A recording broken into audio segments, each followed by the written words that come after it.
नमस्कार, आप देख रहे हैं प्रसारण न्यूज नेटवर्क और मैं हूं आपके साथ रवीक्षा शर्मा। आइए नजर डालते हैं दाहोद जिले की बड़ी खबरों पर।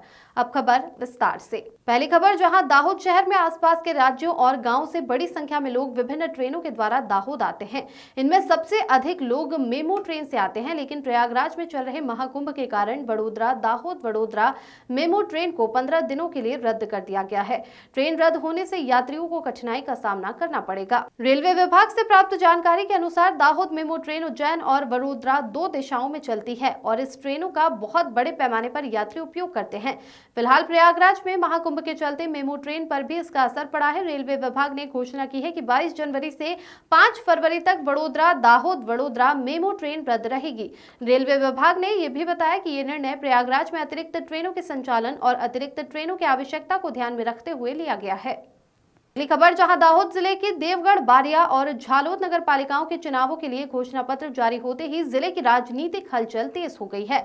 2 साल बाद इन दोनों पालिकाओं में चुनाव की घड़ी आई है और आने वाले महीनों में राजनीतिक गतिविधियों में तेजी आ सकती है। प्राप्त जानकारी के अनुसार देवगढ़ बारिया नगर पालिका में कुल 6 वार्ड हैं, जिसमें 24 सीटें शामिल है। देवगढ़ बारिया आमतौर पर भाजपा का गढ़ माना जाता है। पिछले चुनाव में भाजपा को 13 और कांग्रेस को 11 सीटें मिली थी। इस बार प्रमुख की टर्म में सामान्य पुरुष के रजिस्टर के कारण उम्मीदवारों की स्थिति बदल सकती है। गुजरात राज्य में 66 नगर पालिकाओं के चुनाव झवेरी आयोग की रिपोर्ट में देरी के कारण स्थगित हो गए थे। लंबे समय से ओबीसी आरक्षण की सीटों को बढ़ाने की मांग उठ रही थी और सरकार द्वारा झवेरी आयोग की रिपोर्ट के बाद स्थानीय स्वराज्य चुनाव में ओबीसी आरक्षण सीटों के लिए 27% आरक्षण घोषित किया गया था। झालोद नगर पालिका में 7 वार्डों में 28 सीटों के लिए 31 बूथों पर चुनाव होगा। 1 से 7 वार्ड में नए सीमांकन के कारण राजनीतिक स्थिति बदल सकती है। पालिका के वार्ड नंबर 2 में उम्मीदवारों की स्थिति बदलने की संभावना जताई जा रही है। कुछ वार्डों में सीमांकन और आरक्षण में बदलाव होने से पालिका की राजनीति बदल गई है। 2017 के चुनाव में भावेश कटारा कांग्रेस में शामिल होकर विधायक बने थे और बाद में कांग्रेस के सदस्यों ने बगावत कर भाजपा का साथ दिया। इस बार भावेश कटारा भाजपा में शामिल हो गए हैं, जिससे राजनीतिक समीकरण बदल गए हैं।